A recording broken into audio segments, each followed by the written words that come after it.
പിതാവിൻ്റെയും പുത്രൻ്റെയും പരിശുദ്ധാത്മാവിൻ്റെയും നാമത്തിൽ ആമേൻ. എൻ്റെ പ്രിയപ്പെട്ടവരെ, ഇന്ന് മാർച്ച് 20 വെള്ളിയാഴ്ച.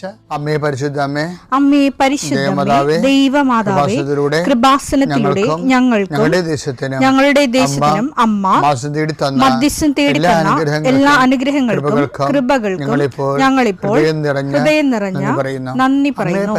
അമ്മേ പരിശുദ്ധമേ, ദൈവമാതാവേ, 2004 ഡിസംബർ 7 ഉച്ചകഴിഞ്ഞ് 2:30 കൃപാസനത്തിൽ സംഭവിച്ച അമ്മയുടെ പ്രത്യക്ഷപ്പെടലിനെ കുറിച്ച് തിരുസഭയ്ക്ക് സമർപ്പിച്ചിരിക്കുന്ന പഠനരേഖകളുടെ മേൽ സഭാത്മകമായ പഠനം ആരംഭിക്കുവാൻ ഞങ്ങൾ പ്രാർത്ഥിക്കുന്നു. അമ്മേ പരിശുദ്ധമേ, ഭൂസ്വർലോകങ്ങളുടെ രാജ്ഞിയായ അങ്ങേയ്ക്ക് ഭൗമസംരക്ഷണത്തിനായി പ്രപഞ്ചപ്രകൃതിയെ തന്നെ തിരുസഭ പ്രതിഷ്ഠിക്കുവാൻ ഈ പ്രത്യക്ഷീകരണം വഴി ഇടയാക്കണമേ. പരിശുദ്ധമേ, ജപമാല മാതാവേ, സകല കൃപാസനം പ്രാർത്ഥനയോടും ചേർത്ത് ഞങ്ങളിപ്പോൾ പ്രാർത്ഥിക്കുന്ന ഈ കുടുംബത്തിന്റെ പ്രത്യേക നിയോഗം പറ മക്കളെ.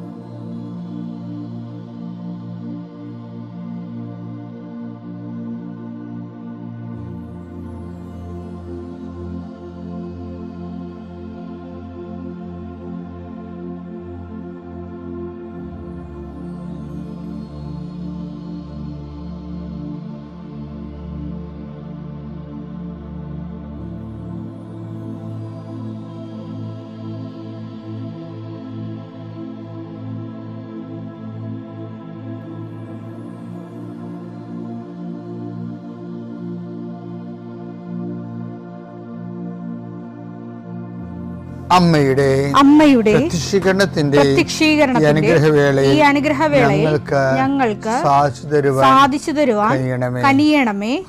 ആമേൻ. വിശ്വാസ പ്രമാണം. സർവശക്തനായ പിതാവും ആകാശത്തിന്റെയും ഭൂമിയുടെയും സൃഷ്ടാവുമായ ദൈവത്തിൽ ഞാൻ വിശ്വസിക്കുന്നു. അവിടുത്തെ ഏകപുത്രനും ഞങ്ങളുടെ കർത്താവുമായ ഈശോമിശിഹായിലും ഞാൻ വിശ്വസിക്കുന്നു. ഈ പുത്രൻ പരിശുദ്ധാത്മാവിനാൽ ഗർഭസ്ഥനായി കന്യകാമറിയത്തിൽ നിന്ന് പിറന്ന് പൊന്തിയോസ് പീലാത്തോസിന്റെ കാലത്ത് പീഡകൾ സഹിച്ച് കുരിശിൽ തറയ്ക്കപ്പെട്ട് മരിച്ച് അടക്കപ്പെട്ട് പാതാളങ്ങളിൽ ഇറങ്ങി മരിച്ചവരുടെ ഇടയിൽ നിന്ന് 3-ാം നാൾ ഉയർത്ത് സ്വർഗത്തിലേക്ക് എഴുന്നള്ളി സർവശക്തിയുള്ള പിതാവായ ദൈവത്തിന്റെ വലതുഭാഗത്തിരിക്കുന്നു. അവിടെ നിന്ന് ജീവിക്കുന്നവരെയും മരിച്ചവരെയും വിധിക്കുവാൻ വരുമെന്നും ഞാൻ വിശ്വസിക്കുന്നു. പരിശുദ്ധാത്മാവിലും ഞാൻ വിശ്വസിക്കുന്നു. വിശുദ്ധ കത്തോലിക്കാ സഭയിലും പുണ്യവാന്മാരുടെ ഐക്യത്തിലും പാപങ്ങളുടെ മോചനത്തിലും ശരീരത്തിന്റെ ഉയർപ്പിലും നിത്യമായ ജീവിതത്തിലും ഞാൻ വിശ്വസിക്കുന്നു. ആമേൻ. സ്വർഗ്ഗസ്ഥനായ ഞങ്ങളുടെ പിതാവേ, അങ്ങയുടെ നാമം പൂജിതമാകണമേ. അങ്ങയുടെ രാജ്യം വരണമേ. അങ്ങയുടെ തിരുമനസ് സ്വർഗത്തിലെ പോലെ ഭൂമിയിലും ആകണമേ. അന്നു വേണ്ടുന്ന ആഹാരം ഇന്ന് ഞങ്ങൾക്ക് തരണമേ. ഞങ്ങളോട് തെറ്റ് ചെയ്യുന്നവരോട് ഞങ്ങൾ ക്ഷമിക്കുന്നത് പോലെ ഞങ്ങളുടെ തെറ്റുകൾ ഞങ്ങളോടും ക്ഷമിക്കണമേ. ഞങ്ങളെ പ്രലോഭനത്തിൽ ഉൾപ്പെടുത്തരുതേ, തിന്മയിൽ ഞങ്ങൾ രക്ഷിക്കണമേ. ആമേൻ. നന്മ നിറഞ്ഞ മറിയമേ, സ്വസ്തി. കർത്താവ് അങ്ങയുടെ കൂടെ സ്ത്രീകളിൽ അങ്ങ് അനുഗ്രഹിക്കപ്പെട്ടവളാകുന്നു. അങ്ങയുടെ ഉദരത്തിൻ ഫലമായി ഈശോ അനുഗ്രഹിക്കപ്പെട്ടവനാകുന്നു. പരിശുദ്ധ മറിയമേ, തമ്പുരാന്റെ അമ്മേ, പാപികളായ ഞങ്ങൾക്ക് വേണ്ടി ഇപ്പോഴും ഞങ്ങളുടെ മരണസമയത്തും തമ്പുരാനോട് അപേക്ഷിക്കണമേ. ആമേൻ. കർത്താവേ, നിന്റെ ഉന്നതമായ നാമത്തിന് സ്തോത്രം ചെയ്യുന്നു. കർത്താവേ, നിന്റെ വിശുദ്ധ പൗരോഹിത്യത്തെ മഹത്വപ്പെടുത്തണമേ. കർത്താവേ, സഭയിലുള്ള സാന്നിധ്യം ദൃഢമാക്കണമേ. 40 വർഷം ഞാൻ അർപ്പിച്ച കുർബാനയുടെ യോഗ്യതയായി കൃപാസനത്താര ജീവനോടെ പ്രത്യക്ഷപ്പെടുന്ന മാതാവിന്റെ മാധ്യസ്ഥതയിൽ ഇന്ന് ഈ പ്രാർത്ഥന കാത്തിരിക്കുന്ന എല്ലാ മക്കളെയും ഞാൻ ആശീർവദിക്കുന്നു. അമ്മ ഇവർക്ക് വേണ്ടി മധ്യസ്ഥം വഹിക്കണമെന്ന് പ്രാർത്ഥിക്കുന്നു. ഗർഭിണികളായ മക്കൾ, അവിടെ കുഞ്ഞുങ്ങളെ ഓർത്ത് വിഷമിക്കുന്നവരുണ്ട്. ചിലർക്ക് അനക്കമില്ലാത്ത കുഞ്ഞുങ്ങൾ ഉണ്ടാവും. ചിലർക്ക് രോഗങ്ങൾ മാറാത്ത കാരണം ഉറക്കമില്ലാത്തവരുണ്ടാവും. ഈശോയെ, പലതരത്തിൽ വേദന അനുഭവിക്കുന്നവരും പൊറുക്കാത്ത വ്രണങ്ങളുള്ളവരും ഉച്ചമുള്ളങ്കാലം ഉണ്ടാകുന്ന രോഗങ്ങളൊക്കെ ഏറ്റെടുക്കണേ പ്രാർത്ഥിക്കുന്നു. ഈശോയെ, വിസ പ്രോസസ്സിലിരിക്കുന്നവരെ, വിസ പുതുക്കി കിട്ടാത്തവരെ, പല രേഖകൾ കിട്ടാത്തവരെ, അതുപോലെ തന്നെ യാത്ര മുടക്കമുള്ളവരെ, പല കാര്യങ്ങൾക്കും തടസ്സങ്ങളുള്ളവർ, കർത്താവിൻ്റെ ഉന്നതമായ നാമത്തിൽ സഭയുടെ അധികാരത്തിൽ കുരിശടയാളത്തിൽ ഞാൻ മക്കളെ ആശീർവദിക്കുന്നു. ജോലിയില്ലാത്തവർ, വീടില്ലാത്തവർ, സ്ഥലമില്ലാത്തവർ, ഓരോരോ ചെറിയ ചെറിയ സംരംഭങ്ങളിലൂടെ ജീവിക്കാൻ നോക്കുന്നവർ, കന്നുകാലികൾ വളർത്തിയും ചെറിയ കടകൾ നടത്തിയൊക്കെ ഉള്ളവർ, വളരെ ബുദ്ധിമുട്ടായിട്ട് ജീവിക്കുന്നവരുണ്ട്. ഈശോയെ, അവരുടെ ജീവിതത്തെ അങ്ങ് പുഷ്കരമാക്കണമേ. ഈ ആശീർവാദം കൊണ്ട് അവരെ അനുഗ്രഹിക്കണം പ്രാർത്ഥിക്കുന്നു. ഈശോയെ, പലതരത്തിൽ വേദന അനുഭവിക്കുന്നവരും പൊറുക്കാത്ത വ്രണങ്ങളുള്ളവരും ഉച്ചമുള്ളങ്കാലുണ്ടാകുന്ന രോഗങ്ങളൊക്കെ ഏറ്റെടുക്കണം പ്രാർത്ഥിക്കുന്നു. എൻ്റെ കർത്താവിനുമായ നാമത്തിൽ സഭയുടെ അധികാരത്തിൽ കുരിശിൻ്റെ അടയാളത്തിൽ ദൈവശക്തിയാൽ ഞാൻ നിന്നെ ആസ്വദിക്കും. എൻ്റെ പ്രിയപ്പെട്ടവർ, ഈ ദിവസങ്ങളിൽ പള്ളികളിൽ വായിച്ചപ്പോഴേ ഞാനൊരു പരിവർത്തന സങ്കീർത്തനം കേട്ട് എനിക്കത് ഭയങ്കര ഇഷ്ടപ്പെട്ടു കേട്ടോ. ഹോസി പ്രവാചകൻ്റെ ആണ് അധ്യായം 6:6. ബലിയല്ല, സ്നേഹമാണ് ഞാൻ ആഗ്രഹിക്കുന്നത്. ദഹനബലികളല്ല. ദൈവജ്ഞാനമാണ് എനിക്കിഷ്ടം. എൻ്റെ പ്രശ്നം, ദൈവം ആഗ്രഹിക്കുന്ന വിഷയം എന്താണ്? സ്നേഹമാണെന്ന്. ഇത് നമ്മൾ എപ്പോഴും നമ്മുടെ മനസ്സിലുണ്ടാകണം. അത് നമ്മൾ പണ്ടേ ഞാൻ പള്ളിയെ കുറിച്ച് ഒരു പള്ളിയിൽ എനിക്ക് പണ്ട് മെയിൻ പരിപാടിയായിരുന്നു കുരിശിൻ്റെ വഴി. പള്ളികളിരിക്കുമ്പോൾ അത് ഒരു ഉച്ചക്ക് തുടങ്ങും, അതായത് ഒരു 3 മണിയാകുമ്പോൾ തുടങ്ങും. ഒരു ബറ്റാലിയൻ അൽമേനികളെ, നല്ല അറിവ് പണ്ഡിത്യമൊക്കെ ഉള്ള അൽമേനികളെ കുരിശിൻ്റെ വഴി പ്രസംഗിക്കാൻ വേണ്ടി ട്രെയിൻ ചെയ്യും. അത് എൻ്റെ മുറിയിൽ വിളിച്ചു കൂട്ടി. അത് ഞങ്ങളെല്ലാം കൂട്ടുകാരാണ്. കാര്യം അന്ന് ഞാൻ കൊച്ചച്ഛനായിരുന്നു. അപ്പോൾ ഇവരെല്ലാവരും എൻ്റെ പ്രായക്കാർ തന്നെയാണ്. എല്ലാവരും ട്രെയിൻ ചെയ്തെടുക്കും. എന്നിട്ട് അവർ വെള്ളമൊക്കെ എടുത്ത് കറുത്ത കുരിശൊക്കെ പിടിച്ച് എൻ്റെ കൂടെ വരും. എന്നിട്ട് അപ്പോൾ ഈ ഞങ്ങൾ മേഖലാ കുരിശിന് വഴിയെന്നാണ് പറയണം. വെച്ച് കഴിഞ്ഞാൽ ഒരു 3-4 കുടുംബ യൂണിറ്റുകൾ ഒരുമിച്ച് കൂട്ടിയിട്ടാണ് നടത്തുന്നത്. അപ്പോൾ എന്നുവെച്ചാൽ ഒരു 2-3 വാർഡുണ്ടാവും. അപ്പോൾ ഈ വാർഡിലുള്ള ആൾക്കാരെല്ലാം കൂടി ഇതിൻ്റെ കൂടെ കൂടും. അത് അവസാനിക്കണമെന്ന് വെച്ച് കഴിഞ്ഞാൽ രാത്രി 2 മണിയാകുമ്പോഴൊക്കെയാണ് ഇത് അവസാനിക്കണത്. അപ്പോൾ വെള്ളവും പെട്രോമാക്സും ഇതെല്ലാം കേട്ട് ആൾക്കാരാണെങ്കിൽ വളരെ ഭക്തിയോടുകൂടെ അത് എന്താ വെച്ചാൽ ഇതിനെല്ലാം മധ്യസ്ഥ പ്രാർത്ഥന ഉള്ളത് കൊണ്ടും ഞാനിതൊക്കെ ഒരു മിഷനായിട്ടാണ് ചെയ്യേണ്ടത്. കർത്താവിൻ്റെ അടുത്ത് ആരാധനയ്ക്കും ഒറ്റക്കൊക്കെ നിർന്ന് എപ്പോഴും ഇതിൻ്റെ വിശദത്തിന് വേണ്ടി പ്രാർത്ഥിക്കും.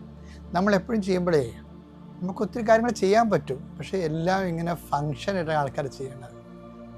ചില വീടുകളിലൊക്കെ ചെല്ലുമ്പോൾ കല്യാണത്തിനൊക്കെ ചെല്ലുമ്പോൾ നല്ലൊരു അഭിഷേകമായിരിക്കും അവിടെ. ചില വീട്ടിൽ ചെല്ലുമ്പോൾ നിറയത്തിൽ തമ്മിലിരിക്കും. എന്താ കാര്യത്തിൽ അവിടെ ആർക്കും അവരത് പ്രേയർ ചെയ്തല്ലേ ചെയ്യണം. അവർ മനുഷ്യന്മാർ ചെയ്യണ പോലെയൊക്കെ ചെയ്യും. സാധാരണഗതിയിൽ ഓരോരുത്തർ കാര്യങ്ങൾക്ക് വേണ്ടി അവരങ്ങനെ തിരക്കൊക്കെ കാണിച്ച് അവരുടെ ലക്ഷ്യങ്ങളൊക്കെ വേറെ ആയിരിക്കും. ദൈവം പോലും ഉണ്ടാകത്തില്ല അവരുടെ ചിന്തയിൽ ആ കാലത്ത്. അതുകൊണ്ട് ആ വീടുകളൊക്കെ ചെല്ലുമ്പോൾ നമുക്ക് അറിയാൻ പറ്റും. ഞാൻ പിന്നെ ഇടവക വികാരിയാകുമ്പോൾ പോകണമല്ലോ എല്ലായിടത്തും. കരയുന്നവിടെ കരയണം, ദുഃഖിക്ക് സന്തോഷിക്കുന്നവിടെ സന്തോഷിക്കണം. അതല്ലേ പോളിസി. ദിവസം പറഞ്ഞതാണ്. അപ്പോൾ നമുക്ക് ചിലയിടത്ത് ചെല്ലുമ്പോൾ സങ്കടം വരും, ചിലയിടത്ത് ചെല്ലുമ്പോൾ നല്ല അഭിഷേകമായിരിക്കും. അപ്പോൾ ഇതിപ്പോൾ എന്ത് സംഭവിച്ചു കഴിഞ്ഞാൽ ഇതിങ്ങനെ പ്രാർത്ഥിച്ച് ചെയ്യണ കാരണം നല്ല അച്ചടക്കമാണ്, നല്ല ആൾക്കാരുടെ അകത്ത് ലയിച്ചെന്ന് പ്രാർത്ഥിക്കും. പക്ഷെ ഒരു ദിവസം തുടങ്ങിയപ്പോൾ ഒരു ചേടത്തി, അവർ എല്ലാവരുമായിട്ട് കലഹം ഉണ്ടാക്കണ ചേടത്തിയാണ്. അത് ഞാൻ ഇടയ്ക്കൊക്കെ ഇങ്ങനെ പള്ളിയിലൊക്കെ ചൂടാകണില്ലേ, അത് ഇതുപോലെ കുറേ ജന്മങ്ങളെ കണ്ടിട്ട് അനുഭവിച്ചിട്ടാണ് ഈ പള്ളിയിലൊക്കെ ഇടയ്ക്ക് ഞാൻ പ്രസംഗിക്കുമ്പോഴൊക്കെ എന്തൊക്കെ പറയണത്. അതായത് ഈ ചേടത്തി 12ാം സ്ഥലത്ത് വെച്ച്, അത് നിങ്ങൾ ജനഗുരുക്കന്മാർ ചിലപ്പോൾ പൊടിക്കൈ പറയാമായിരിക്കും. അത് ഞാനീ പൊടിക്കൈയല്ലേ പറയണത്, ഞാൻ കണ്ട കാഴ്ചയാണ്. ഇവർ 12ാം സ്ഥലത്ത് വെച്ച് പോയി കളഞ്ഞത്. ഒരു വീട്ടിലായിരുന്നത് 12ാം സ്ഥലം. എന്നിട്ട് പിന്നെ അവർ 14ാം സ്ഥലത്ത് പൊങ്ങി. അപ്പോൾ എന്താ വെച്ച് കഴിഞ്ഞാൽ ആ 12ാം സ്ഥലത്തെ വീട്ടുകാരുമായിട്ട് ഇവർക്ക് വഴക്കാണ്. അങ്ങനെ കുറേ ആൾക്കാരുണ്ട്. ഈ ആചാരാനുഷ്ഠാനങ്ങളൊക്കെ ചെയ്യും. അവർ പള്ളിയിൽ പോകും, കുർബാന കുമ്പസാരിക്കും, കുർബാന സ്വീകരിക്കും. പക്ഷേ ഈ മറ്റുള്ളവർക്ക് ഇതിൽ വിശ്വാസം പോകാൻ കാരണം ഇത് പങ്കെടുക്കുന്ന ആൾക്കാരുടെ കാട്ടായങ്ങളാണത്. അത് നമ്മളെ വല്ലാത്ത രീതിയിൽ ആൾക്കാരെ വിശ്വാസം ഉള്ളവർ കാണിക്കുന്ന വിശ്വാസരാഹിത്യങ്ങളെ അത് നമുക്ക് ശരിക്കും ആത്മശോധന ചെയ്യേണ്ടതാണ് നോൻപ് കാലത്ത്. വിശ്വാസം ഉള്ളവർ കാണിക്കുന്ന വിശ്വാസരാഹിത്യങ്ങൾ. എൻ്റെ ഇടവകയിൽ ഒരു അച്ഛൻ ഇരിപ്പുണ്ടായിരുന്നു. ഇപ്പം ഇത് പറയണത് ശരിയാണെന്ന് അറിയത്തില്ല. അദ്ദേഹം കുർബാന ഞങ്ങളുടെ ഇടവകയിൽ ട്രഡീഷണൽ ഇടവകയായ കാരണം എല്ലായിടത്തും കുർബാന രോഗികൾക്ക് വെള്ളിയാഴ്ച കുർബാന കൊടുക്കണം, മാസാദ്യ വെള്ളിയാഴ്ച. അപ്പം അത് എല്ലായിടത്തും ഇങ്ങനെ അച്ഛൻ കൂടെ കൊടുക്കും. അപ്പോൾ ഈ അച്ഛൻ കൊടുക്കണമല്ല, ട്രഡീഷണൽ ആയതുകൊണ്ട് അച്ഛനത് ചെയ്യണമല്ല എന്ന് വിചാരിച്ച് ചെയ്യണതാണ്. അപ്പോൾ അച്ഛൻ ഈ കപ്പേരും കൂടെ പോകണമല്ല. അച്ഛന് ഒന്നാമത്തെ കുർബാന കഴിയുമ്പോൾ കപ്പേര് രണ്ടാമത്തെ കുർബാനൊക്കെ നിൽക്കുമല്ലോ, അതുകൊണ്ട് കപ്പേരിന് കൂടെ വരാൻ പറ്റത്തില്ല. അപ്പം അച്ഛൻ എന്ത് ചെയ്യും? അച്ഛൻ നേരത്തെ പോകണം. അച്ഛനെ നിൽക്കാൻ എന്താണ്? അച്ഛൻ എന്ത് ചെയ്യും? അച്ഛൻ കുർബാന പോക്കറ്റിലിട്ടുണ്ട്. ആൾക്കാർക്ക് അറിയത്തില്ല ഈ കുർബാന ഇങ്ങനെ പോക്കറ്റിൽ ഇടുന്നുണ്ടോന്ന്. അന്ന് അങ്ങേര്, ഞാൻ വളരെ കുഞ്ഞായിരുന്നു, ഞാൻ സെമിനാരിലൊക്കെ പഠിക്കണ 1ാം 2ാം കൊല്ലമൊക്കെ പഠിക്കും. പക്ഷേ ആ അച്ഛൻ കൊച്ചച്ഛനാണ്. പക്ഷേ അത് നമ്മളെ കുർബാന കൊണ്ട് നെഞ്ചത്ത് വെച്ച് ഒരു മാല പോലെ ഒരു സംഭവം എടുത്തിട്ട് അതിൻ്റെ അകത്ത് കുർബാന അടക്കം ചെയ്തിട്ട് അത് നെഞ്ചത്ത് പൊത്തി വെച്ചിട്ട് കപ്പേര് മണി അടിച്ചിട്ടാണ് പോണത്. ഇപ്പം ഇന്ന് മണിയടി ഉണ്ടോയെന്നൊന്നും നമുക്കറിയത്തില്ല പള്ളികളിൽ. പക്ഷെ എന്നാലും ആ കൈ പൊത്തി കുട പിടിക്കുമ്പോൾ അറിയാൻ പറ്റും കുർബാന ഉണ്ടെന്ന് അറിയാൻ പറ്റും. പക്ഷെ ഞാൻ എപ്പോഴും ഓർക്കാറുണ്ട്, ഇത് ജനങ്ങൾ അവസാനം കണ്ടുപിടിച്ചു അച്ഛൻ ഇങ്ങനെ കുർബാന അലക്ഷ്യമായിട്ട് കൊണ്ടുപോകണമെന്നുള്ളത്. അപ്പം നമ്മൾ എന്ത് അച്ഛനാണെന്ന് പറഞ്ഞാലും ശരി, അനുഷ്ഠാനങ്ങളിലും ആചാരങ്ങളിൽ നിന്നിട്ട് അതിൻ്റെ അർത്ഥം അങ്ങ് മനസ്സിൽ അറിയാതെ ചെയ്യണതായിരിക്കും, സൗകര്യത്തിന് ചെയ്യേണ്ടതായിരിക്കും. പക്ഷേ എന്താണ് അതിൻ്റെ അകത്തൊരു സ്നേഹക്കുറവുണ്ട്. അതാണ് പറഞ്ഞത്, ഞാൻ ബലിയല്ല ആഗ്രഹിക്കുന്നത്, സ്നേഹമാണെന്ന്. ഇപ്പം ഈ ചെടുത്ത് ചെയ്ത് അത് തന്നെയല്ലേ ചെയ്തിരിക്കുന്നത്. അവരാ 12ാം സ്ഥലത്ത് മുങ്ങിയിട്ട് 14ാം സ്ഥലത്ത് പൊങ്ങണം. അപ്പം ഇങ്ങനെ ആചാരാനുഷ്ഠാനങ്ങളൊക്കെ ചെയ്യുമ്പോൾ അർത്ഥം നഷ്ടപ്പെട്ട് അത് അനാചാരമായിട്ട് മാറും. നോൻപ് കാലത്ത് ആചാരങ്ങളൊക്കെ ചെയ്യുന്നവരുടെ ആചാരങ്ങൾ കൂടുതലാണ് നോൻപ് കാലത്ത്. പക്ഷേ അർത്ഥം നഷ്ടപ്പെട്ട സ്നേഹത്തിൽ വളരുന്നില്ല, അനുരഞ്ജനപ്പെടുന്നില്ല. ദുഃഖവെള്ളിയാഴ്ച കഴിഞ്ഞ് നിനക്ക് ശത്രു ബാക്കി അവശേഷിക്കണമെന്നുണ്ടെങ്കിൽ നീ ചെയ്ത മുഴുവനും അനാചാരമാണ്. ദുഃഖവെള്ളിയാഴ്ച കഴിഞ്ഞു, പിതാവ് ഇവർ ചെയ്യുന്ന എന്തെന്ന് ഇവരറിയുന്നില്ല, ഇവരോട് ക്ഷമിക്കണമെന്ന് പറഞ്ഞതിന് ശേഷവും അതിൽ ആ നഗരി കാണിക്കലും, ഇപ്പോൾ ചില പള്ളികളിലൊക്കെ നഗരി കാണിക്കലില്ലേ, എന്തോ ഒരു ഇടിയാണ് ആൾക്കാരവിടെ രൂപം മുത്താനൊക്കെ. പക്ഷേ അതിനുശേഷം ആ ശത്രുതയായിട്ട് നിൽക്കുന്നു. കർത്താവിൻ്റെ തിരുസ്വരൂപം മുത്താൻ വേണ്ടി ഇടിച്ച ആൾക്കാരുടെയും ശത്രുതയായിട്ട് തന്നെ നിൽക്കുന്നു. അപ്പോഴെന്താ പറ്റേണ്ടത്? അർത്ഥം, ആചാരത്തിന് അർത്ഥം നഷ്ടപ്പെട്ട് അയാൾ കാണിച്ചത് അനാചാരമാണ്. അതുകൊണ്ടാണ് ദൈവതിരുസന്നിധി അസ്വീകാര്യമായി മാറുന്നത്. പ്രത്യേകം ശ്രദ്ധിക്കണം നോൻപ് കാലത്ത്. പിതാവിൻ്റെയും പുത്രൻ്റെയും പരിശുദ്ധാത്മാവിൻ്റെ നാമത്തിൽ.